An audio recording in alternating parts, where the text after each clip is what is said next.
Halo sahabat tonton, siapa nih yang penasaran dengan kelanjutan cerita dari drama No Way Out The Roulette? Yuk kita mulai jalur cerita kelanjutan episode 4 ya.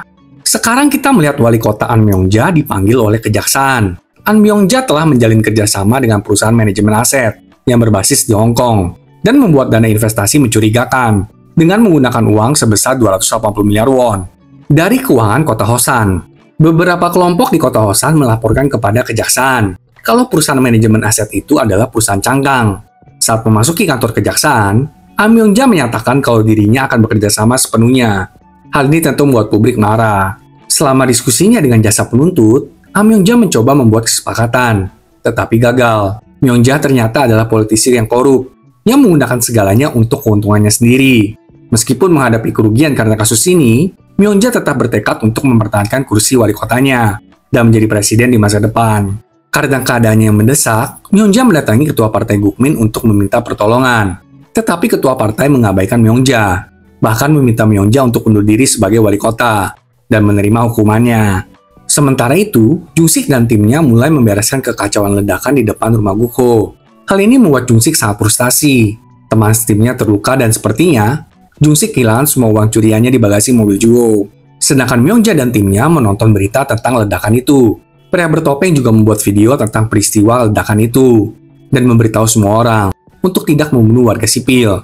Jika hal itu terjadi lagi, itu akan dianggap pelanggaran. Setelah menonton berita itu, Myung-ja hendak memanfaatkan kesempatan itu untuk menggambarkan dirinya sebagai penyelamat dengan cara mengusir Gukho dari kota Hosan. Bawahan Myung-ja mendatangi Sangbong dan menawari 1 miliar won untuk Gukho asal Gukho keluar dari kota Hosan. Gukho sebenarnya setuju aja, tapi dia ingin pergi bersama dengan putranya. Tapi Sangbong menyuruh Gukho untuk jual mahal terhadap tawaran Myung-ja. Myung-ja lalu mendatangi kepala kepolisian Hosan dan meminta tim kepolisian Hosan untuk mengantar Gukho. Karena Gukho akan keluar dari kota Hosan malam ini.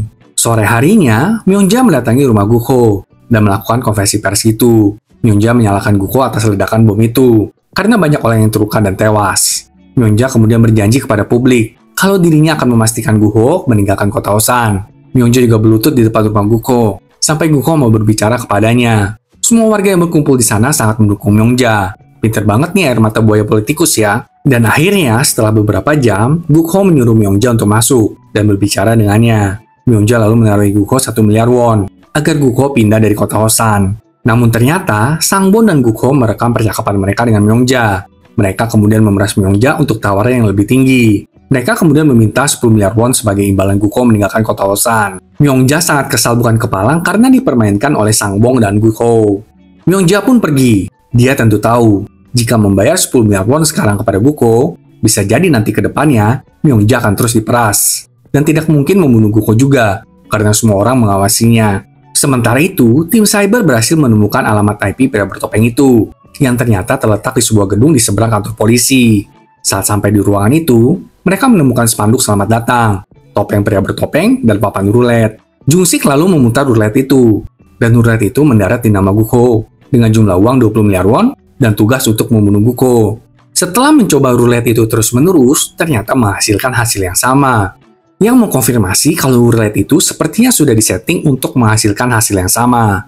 Untuk mengungkap bagaimana ini terjadi, Jung-sik kemudian memisah roulette itu, dan menemukan penghitung waktu yang terus berdetak. Wah, apakah itu bom atau remote pengontrol roulette ya? Kita akan mengetahuinya di episode berikutnya. Jangan lupa saksikan ya sahabat nonton. Sampai jumpa.